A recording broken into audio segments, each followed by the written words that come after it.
You are watching Grace Television.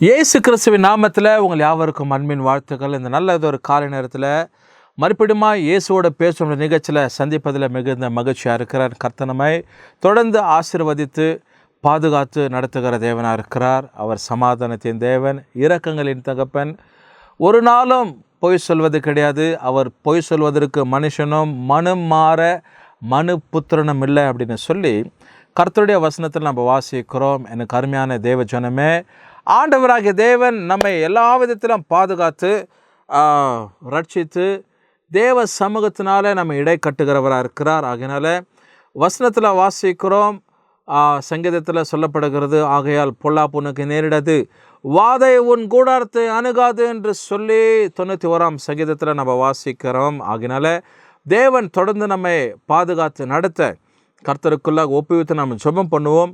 ஆண்டவருடைய வசனத்தில் இன்றைக்கு ஒரு முக்கியமான காரியங்களை கேட்க போகிறோம். அதற்கு முன்பதாக அநேக வீடுகளில் நம்ம விசுவாசிகளுடைய வீடுகளில் விசிட் பண்ணும்போது குறிப்பிட்ட திருச்சபைகளுடைய இந்த விசுவாசிகளில் நம்ம பார்க்கும்போது அவங்க சொல்லப்பட்ட ஒரு குறிப்பிட்ட காரியங்கள் என்ன அப்படின்னா, குடும்பத்தில் சமாதானம் இல்லை, குடும்பத்தில் நாங்கள் நிம்மதி இல்லாத வாழ்ந்து கொண்டு இருக்கிறோம், குடும்பத்தில் எப்போவுமே எங்களுக்கு சஞ்சலமும் போராட்டமும் இருக்குது, நாங்கள் தவிக்கப்படுகிற ஒரு சூழ்நிலையாக இருக்கிறோம், எங்களுக்காக ஜெபம் பண்ணிக்கொள்ளுங்க, எங்கள் பிள்ளைங்க வாழ்க்கையில் சமாதானம் இல்லை, கணவர் மனசில் சமாதானம் இல்லை, எப்பவுமே வேதனையான ஒரு சூழ்நிலை, அவர் சமாதானம் இல்லாத இருக்கிறது எங்களுக்கு ஒரு பெரிய பாதிப்பாக எங்களையும் எங்கள் குடும்பத்தையும் அது பாதிப்புகளை நடத்துதுன்னு சொல்லி திருடானவங்க சொல்கிறது நாங்கள் கேள்விப்பட்டு குடும்பங்களுக்காக ஜெபிக்கிறது நம்ம பார்க்குறோம். அதனால் இங்கே யோபு என்ற ஒரு மனுஷன், அந்த மனுஷனுடைய வாழ்க்கையை நீங்கள் பார்ப்பில்லைனால் 1ஆம் அதிகாரத்தில் நம்ம பார்க்குறோம், அவன் பயங்கரமான ஒரு பணக்காரன், கிழக்கத்திய தேசத்திலே அவனை போல ஒரு மனுஷனும் இல்லைன்னு சொல்லி பார்க்குறோம். ஊர்ஜன தேசத்தில் யோபுன்னு பேர் கொண்ட ஒரு மனுஷன்தான். அந்த மனுஷன் உத்தமனும் சன்மார்க்கனும், தேவனுக்கு பயந்து தேவனுக்காக நீதியாக வாழ்ந்த ஒரு மனுஷன். அவனுக்கு ஏறக்குறைய 7000 மாடு, 3000 ஒட்டகம், 3000 கழுதைகள், ஏர் மாடுகள், 500 அப்படின்னு சொல்லி ஒட்டகங்கள்னு சொல்லி திரளான ஒரு பணிவிடையாளர்களோடு கூட 10 பிள்ளைகளோடு கூட ஒரு மனைவியோடு கூட அவன் வாழ்ந்த சரித்திரத்தை நம்ம 1ஆம் அதிகாரத்தில் வாசிக்கிறோம். பிசாசால் சோதிக்கப்பட்டு அவன் ஒரே நாளில் எல்லாவற்றையும் இழக்கப்பட்டவனாக, அவன் மனைவியும் அவனை திட்டுகிறதான ஒரு சூழ்நிலையில் இந்த காரியங்களை நம்ம 1ஆம் அதிகாரத்தில் பார்க்குறோம். இந்த யோபு 5ஆம் அதிகாரத்தில் ஒரு குறிப்பிட்ட வசனத்தை நமக்காக வச்சிருக்கிறார். யோபு 5ஆம் அதிகாரத்தில் நம்ம பார்க்கும்போது 24வது வசனம் ரொம்ப அழகாக யோபு என்ற மனுஷன் எழுதியிருக்கிறார்.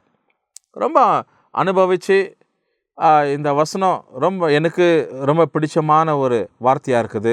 அப்படி போல் உங்களுக்கும் இந்த கால நேரத்தில் ஒரு ஆசீர்வாதமாக இருக்கும்னு சொல்லி நான் யோசிக்கிறேன். பாருங்கள், உம்முடைய கூடாரம் சமாதானத்தோடு இருக்க வேண்டும், சமாதானத்தோடு இருப்பீர்கள், சமாதானத்தோடு இருக்கும்படிக்கு எப்படியாக நாம் எடுத்துக்கொள்ளலாம்.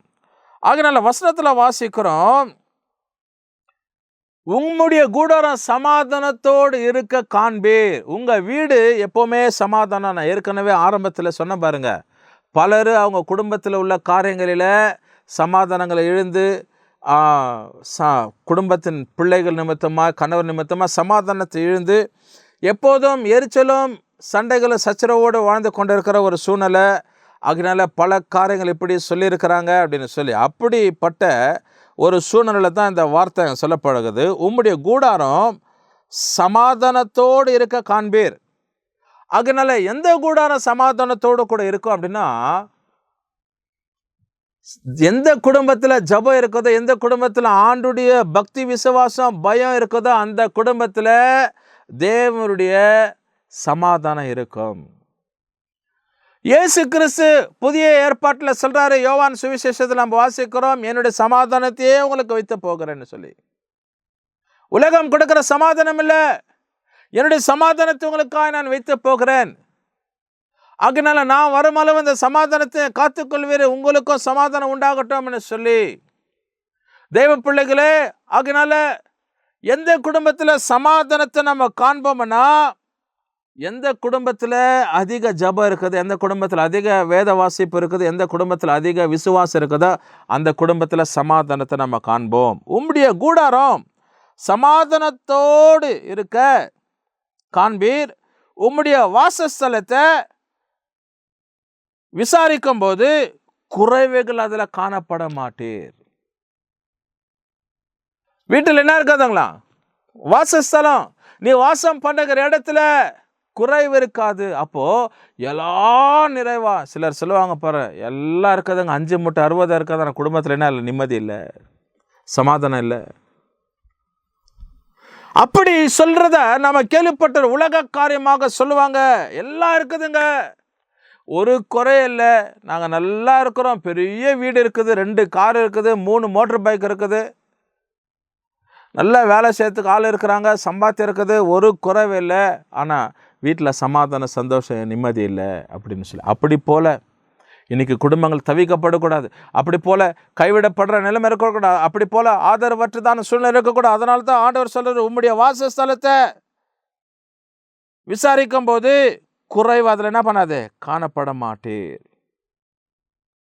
உம்முடைய வாசஸ்தலத்தை அவங்க பார்த்தீங்களன்னா ரொம்ப நல்லா இருக்கிறாங்கப்பா, அந்த குடும்பமா ஓஹோன்னு இருக்குது. அதுதான் விசாரிப்பு, குடும்பங்களை குறித்து, வாசஸ்தலத்தை குறித்து. அழையோ அந்த குடும்பமா ஒரு வேலைக்கும் போகிறதில்ல, ஒரு வெட்டிக்கும் போகிறதில்ல, தரித்திரம் குடும்பத்தை ஆளுக செய்துன்னு இருக்குது. அப்படி சொல்லப்படுகிற குடும்பமா இருக்குது. அப்படி இல்லை, ஆண்டவருடைய வார்த்தைக்கு இடம் கொடுத்த கடவுளுக்கு பயந்திருக்கிற குடும்பத்தில் தேவன் எப்போதுமே குறைவில்லாதபடிக்கு சமாதானத்தை நிறைவாய் வச்சிருப்பார். அதனால தான் வசனத்தில் வாசிக்கிறோம், தேவ பிள்ளைகளே, உம்முடைய கூடாரம் சமாதானத்தோடு இருக்க காண்பீர், உம்முடைய வாசஸ்தலத்தை விசாரிக்கும் போது குறைவுகள் காணப்பட மாட்டேர்னு சொல்லி. தேவ பிள்ளைகளே, ஆண்டவராகிய தேவன் நம்முடைய எல்லா குறைவுகளும் ஆண்டவர் நிறைவாய் மாற்றி நிறைவான ஆசீர்வாதத்திற்குள்ளாக, தரித்திரங்கள் மாற, செழுமையோடு கூட இருக்க ஆண்டவர் தொடர்ந்து நம்மை நடத்துகிறவராக இருக்கிறார். ஜபிப்போம். நல்ல பிதாவே, யோபு 5:24, ஆண்டவரே, இந்த யோபுன்ற மனுஷன் பல அனுபவத்தில் எழுதப்பட்டு இருக்கிற ஒரு காரியங்கள் ஐயா, அவருடைய வாழ்க்கையின் ஆண்டவரப்பா சூழ்நிலை நாங்கள் பார்க்கும்போது ஆரம்பத்தில் அவனுடைய போல ஆண்டவரப்பா உத்தமனும், ஆண்டவரே தேவனுக்கு பயந்த நீதிமான சன்மார்க்கனா யாரும் இல்லைப்பா.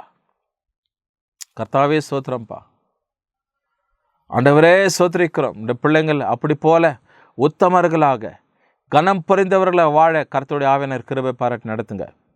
துதி கன மகிமம் குருவருக்கு எடுக்கிறோம். இயேசு கிறிஸ்துவின் நாமத்தில் ஜெபிக்கிற நல்ல பிதாவே, ஆமென். கர்த்தர் உங்களை ஆசீர்வதிப்பார்.